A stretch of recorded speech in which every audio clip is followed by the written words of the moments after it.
సమాజాన్ని ప్రభావితం చేసే అంశాలపై బహిరంగ చర్చలలో ఏ పదమూ జాతీయ మీడియాల భ్రమలు కల్పించదు, తప్పుదోవ పట్టించదు. జాతీయ మీడియాగా పరిగణన పొందుతున్న వార్తాపత్రికలు, మ్యాగజైన్లు, టీవీ ఛానల్స్ ఆలోచన రీతులు సంకుచిత పరిధిలోనే ఉండిపోతున్నాయి. సైద్ధాంతిక పక్షపాత గంతలు కట్టుకొని వాస్తవాలను చూస్తున్నాయి. జాతీయ రాజధాని ప్రాంతం, నేషనల్ క్యాపిటల్ రీజియన్ నుంచి, తరచూ ఎన్సీఆర్ నుంచి మాత్రమే మన సువిశాల భారతదేశ సంఘటనలు, పరిణామాలను అవి చూస్తున్నాయి. అధికార పీఠానికి అన్ని విధాల చేరువలో ఉండటం వాటిని ప్రలోభపరుస్తుంది, సంతృప్తిపరుస్తుంది. కనుకని వార్తాపత్రికల సంపాదకీయ పుటలో కేంద్ర కేబినెట్ మంత్రుల వ్యాసాలు తరచూ ప్రచురితమవుతుంటాయి. ఇక టెలివిజన్లో భారతవాణి విలక్షణ వైవిధ్యం, భిన్న పార్టీలకు చెందిన రాజకీయవేత్తల మధ్య అరుపులు, కేకల వ్యవహారానికి పరిమితమవుతోంది.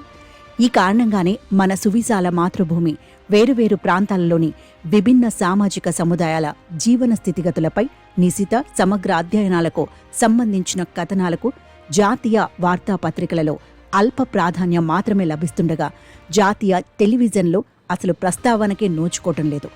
జాతీయ మీడియాపై నా సంశయాలు సంవత్సరాలుగా పెరుగుతూనే ఉన్నాయి.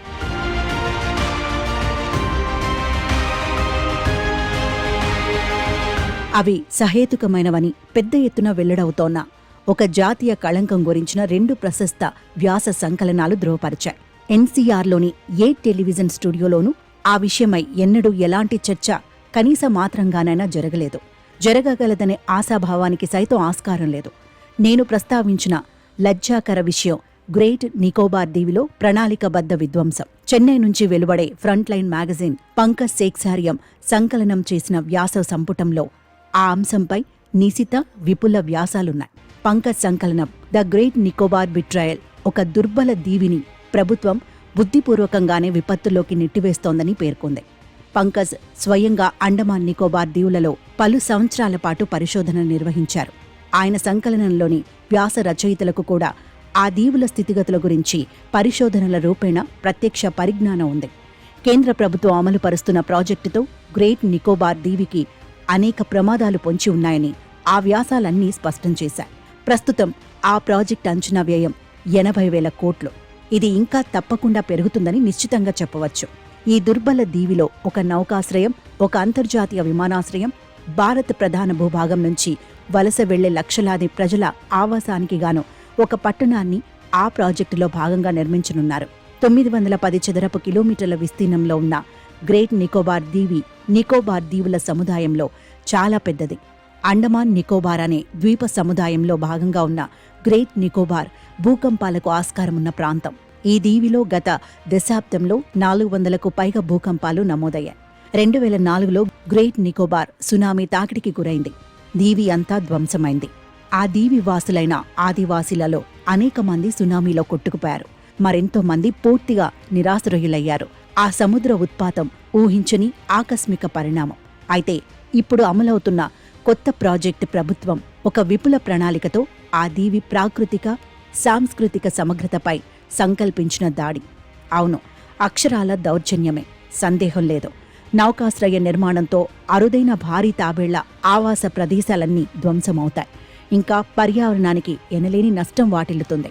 నిర్మించనున్న టౌన్షిప్తో 130 చదరపు కిలోమీటర్ల విస్తీర్ణంలోని 1 కోటికి పైగా వృక్షాలు ఉన్న దట్టమైన అడవి అంతరించిపోతుంది. ఈ దీవి చాలా అరుదైన స్థల విశిష్ట వృక్ష, కీటక, పక్షి, జంతుజాతులు, సరీసృపాలకు నెలవు. ఈ జీవ వైవిధ్యమంతా నాశనమైపోతుంది. ఇదంతా పర్యావరణ పరమైన హాని కాగా సామాజిక మూల్యాలు అంతే తీవ్రమైనవి. అసలే దుర్బలురైన ఆ దీవి మూలవాసులందరూ మరింతగా పేదరికంలోకి జారిపోతారు. గిరిజన సముదాయాలను కాపాడాలనే రాజ్యాంగ నిర్దేశాలు పూర్తిగా ఉల్లంఘనకు గురవుతాయి. గ్రేట్ నికోబార్లో ప్రస్తుతం 8,500 మంది నివసిస్తున్నారు. కేంద్ర ప్రభుత్వం చేపట్టిన ప్రాజెక్టు పూర్తి స్థాయిలో అమలైతే జనాభా సంఖ్య 40 రెట్లు పెరుగుతుంది. ఆ దీవి సంస్కృతి, పర్యావరణంపై భారతదేశ ప్రధాన భూభాగం నుంచి జనాభా వలసల ప్రభావం చాలా తీవ్రంగా ఉంటుంది. ఆ మార్పు చాలా హానికరంగానూ, మార్చలేనిదిగానూ ఉంటుందని ప్రత్యేకంగా చెప్పనవసరం లేదు.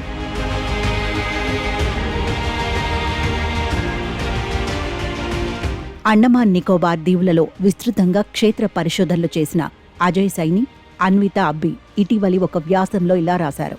గ్రేట్ నికోబార్ మెగా ప్రాజెక్ట్ కేవలం ఒక పర్యావరణ విపత్తు మాత్రమే కాదు, అభివృద్ధి పేరిట జరుగుతున్న ఉద్దేశపూర్వక, భయంకర, భాషా సంబంధి, సాంస్కృతిక జాతి సంహారం. ఈ మెగా ప్రాజెక్ట్ గ్రేట్ నికోబార్ను, సామాజిక నిర్మాణాలను, పర్యావరణ వ్యవస్థలను పూర్తిగా ధ్వంసం చేస్తుంది. ఆర్థిక లబ్ధి పరంగా చూసినా అది సమర్థనీయమైన ప్రాజెక్టు కానే కాదు. ఫ్రంట్ లైన్లో వెలువడిన ఒక వ్యాసం శీర్షిక the number do not add up ఆ వాస్తవాన్ని ప్రభావదాయకంగా చెప్పింది. నౌకాశ్రయం, పర్యాటక రంగం నుంచి సంభావ్య రాబడి పెద్దగా ఉండదని, ఆ ప్రాజెక్టును ఆర్థికంగా ప్రయోజనకరంగా చెయ్యదని రాజశేఖర్ వ్యాఖ్యానించారు. మౌలిక సదుపాయాలను అభివృద్ధి పరిచేందుకు భారీ ధనరాశులను ఉపయోగించడం వాస్తవంగా ప్రైవేటు, కార్పొరేట్ ప్రయోజనాలకు దోహదం చేస్తుందని ఆయన అన్నారు. ఈ వ్యాసాలను చదవటం ద్వారా ఆ దీవి పర్యావరణాన్ని పరిరక్షించి సుస్థిరాభివృద్ధిని ప్రోత్సహించవలసిన శాసన విహిత బాధ్యతలు ఉన్న ప్రభుత్వ సంస్థలు, ఆదివాసీల హక్కులను రక్షించవలసిన రాజ్యాంగ బాధ్యత ఉన్న అధికారులు తమ విద్యుత్ ధర్మాలను ఎలా విస్మరిస్తున్నారో దిగ్భ్రాంతి గొల్పుతుంది.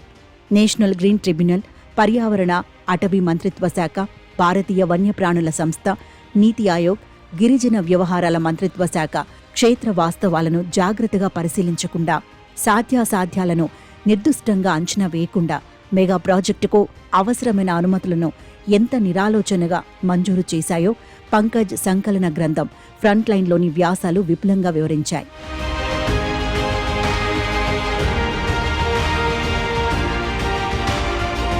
ఈ హానికర వ్యవహారంలో గౌరవనీయ శాస్త్రవేత్తలు సైతం భాగస్వాములు కావడం కలవరం కలిగిస్తోంది. బాంబే న్యాచురల్ హిస్టరీ సొసైటీ మాజీ డైరెక్టర్ ఒకరు 2018లో ఈ మెగా ప్రాజెక్టుకు ఆక్షేపణ తెలుపడాన్ని పంకజ్ తన వ్యాసంలో ప్రస్తావించారు. చాలా ఆందోళనకరమైన ప్రాజెక్ట్ అని, దాన్ని అమలు పరిస్తే ప్రపంచ సాగర జీవ వైవిధ్యపు అరుదైన ప్రదేశాలు పూర్తిగా ధ్వంసమవుతాయని ఆ శాస్త్రవేత్త అన్నారు. గ్రేట్ నికోబార్ జీవ వైవిధ్యాన్ని యథాతథంగా పరిరక్షించాలని, ఆ దీవి స్వతసిద్ధ పర్యావరణ వనరులను జాతీయ ఆస్తులుగా పరిరక్షించాలని ఆ శాస్త్రవేత్త సూచించారు. అయితే కొద్ది సంవత్సరాల అనంతరం ఒక ప్రభుత్వ కమిటీ చైర్మన్గా నియమితుడైన ఆ శాస్త్రవేత్త మాట మార్చి గ్రేట్ నికోబార్లో ఆ ప్రతిపాదిత మెగా ప్రాజెక్టును అమలు పరిచి తీరాలని ప్రభుత్వానికి విజ్ఞప్తి చేశారు. స్వతంత్ర వైఖరి ఉన్న యువ శాస్త్రవేత్తలు ఆ మెగా ప్రాజెక్టును స్ఫూర్తిదాయకంగా వ్యతిరేకించారు. యువ పర్యావరణవేత్తలు రోహన్ ఆర్థర్, టిఆర్ శంకర్ రామన్లో ఫ్రంట్ లైన్లో రాసిన ఒక వ్యాసంలో గ్రేట్ నికోబార్లోని సమృద్ధ జీవ వైవిధ్యాన్ని, అక్కడి ఆదివాసీ సమూహాలకు తమ ప్రాకృతిక పరిసరాలతో ఉన్న ప్రగాఢ అనుబంధాన్ని వివరించి, ప్రతిపాదిత ప్రాజెక్టుకు నష్టపరిహారంగా అభివృద్ధి పరిచే అడవులు, దెబ్బతిన్న ప్రవాళ భిత్తికల పునరుద్ధరణ పథకాలు ప్రయోజనకరమైనవి కాబోవని స్పష్టం చేశారు. ప్రణాళికబద్ధ పర్యావరణ విపత్తును వైజ్ఞానిక పరిశోధకులుగా మేము సమర్థించలేమని వారు నిక్కచ్చిగా చెప్పారు. పంకజ్ సంకలన గ్రంథానికి ప్రముఖ పర్యావరణవేత్త మాధవ్ గాడ్గిల్ ముందు మాట రాశారు. పాలక వర్గాలు పర్యావరణ భద్రతను కాపాడేందుకు, సామాన్య ప్రజల ప్రయోజనాలను పరిరక్షించేందుకు పూనుకోవడం అనేది ప్రపంచ దేశాల అనుభవం. ప్రజా ఉద్యమాలు మాత్రమే ప్రభుత్వాలు అలా పర్యావరణ ప్రజాహితకరంగా వ్యవహరించేలా చేస్తాయి అని గాడ్గిల్ పేర్కొన్నారు. గ్రేట్ నికోబార్ ప్రాజెక్టును నౌకా లేదా వాణిజ్య మంత్రిత్వ శాఖ కాకుండా హోం మంత్రిత్వ శాఖ నిర్వహించటం గమనార్హం. ఇది చాలా ఆందోళనకరమైన విషయం కూడా.